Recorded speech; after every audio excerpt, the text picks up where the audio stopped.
over some easy back extension exercises without any equipment, and you can do right now with me. So what you're gonna do is lay on your stomach and place your hands next to your sides, palms face down.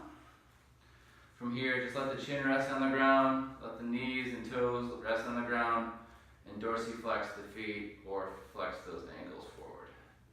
From here, what we're gonna do is just slowly start pressing the hip bones into the ground or tucking the pelvis, posterior pelvic tilt, and start pressing the belly into the ground, and then start pressing the chin up into the air, and holding here. So we're in a back extension position here, or a trunk lift.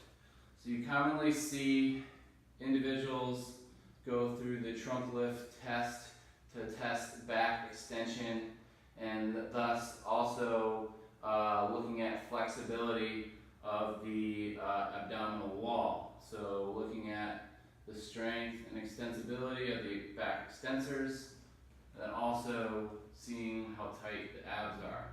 But here, what we're doing is extending the back, holding it as long as we can, and then slowly bringing it down.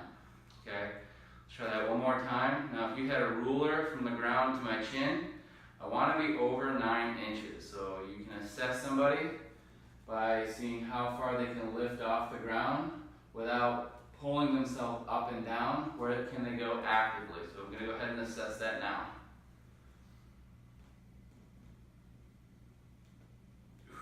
I'm at about right here. Okay, that's my max, and I can only hold it for a couple seconds. So how reliable really is that? So obviously you need to work on back extension. So here's some back extension exercises you can perform. One is just performing the trunk lift. A lot of people like to complicate exercises when the assessment is the exercise you need to work on. So here's a trunk lift,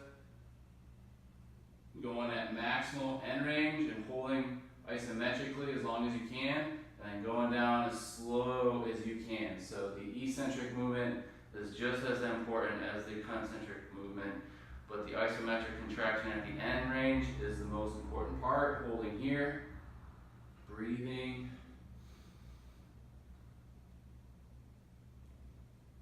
and then relax.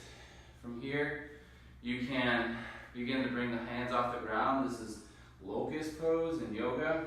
You bring the feet off the ground, you hold right here. Okay, you just hold here, retract the neck here, breathe and hold. So that would be another isometric contraction.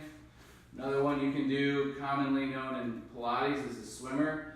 Place the forehead down, opposite arm, opposite leg. You want the toe pointed here. We don't want the arms and feet to go out. We want them to stay toward the midline. And you want to really exhale each time the foot and hand go off the ground, or however you like to breathe is fine. So that would be the slow swimmer. Okay, so just like that. Or you can go a little bit faster and try to get everything off the ground. Noticing that the elbows and knees are locked. Okay, that would be fast swimmer.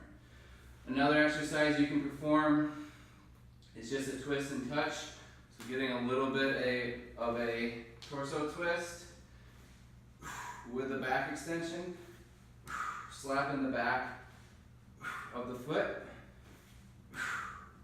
Just call this twist touch. And then from here, try to do that same thing with everything off the ground.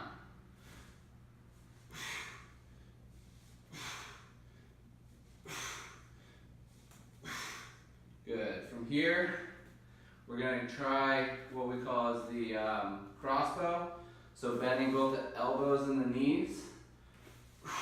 This is a good one for beginners. They can just slide here. Obviously, you're getting your lats and your hamstrings as well. Remember, these are all back exercises. Okay, also feeling it in the lower back From here, you can also hold a Superman or Superwoman position where everything is off the ground and just pretend that you're flying, breathing and holding. Okay, you can W the arms and you can bring the bottoms of the feet together and see if you can get the knees off the ground using your glutes, and then straightening your legs and then bringing those knees back out.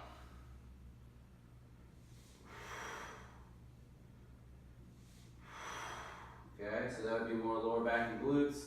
You can also do the W stretch where the pinkies are up, thumbs are down, palms are facing out, and you're just going to bring those thumbs off the ground a couple inches and hold, isometric contraction. Breathe and hold.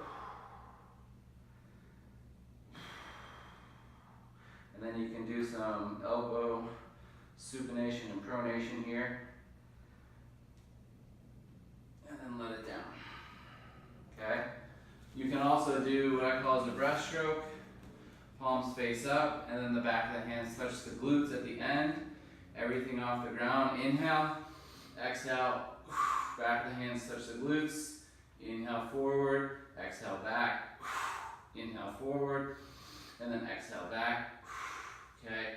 You can also do your swimmer hovers. Hands behind the head. Okay. Fingertips touch.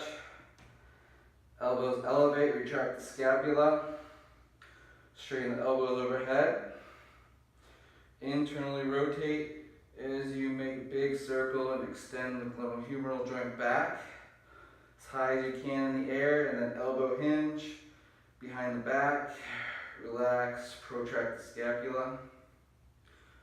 Inhale, retract, elbow hinge, straighten the elbows. Externally rotate as you reach forward, all the way back, overhead. That would be your swimmer hover, okay?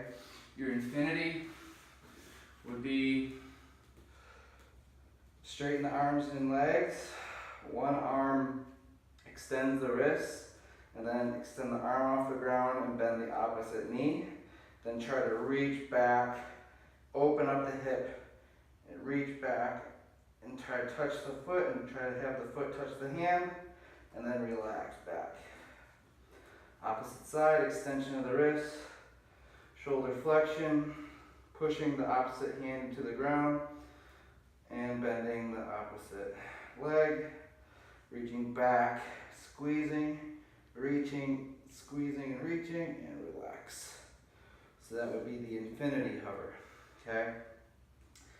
And then you can also, for the back, see we did breaststroke, we did swimmer, we did crossbow, we did twist and touch. You can also do the scorpion, okay?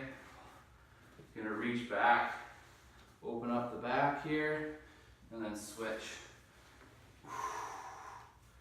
Okay. You can hold these positions actively, passively. You can do a lot in these positions here.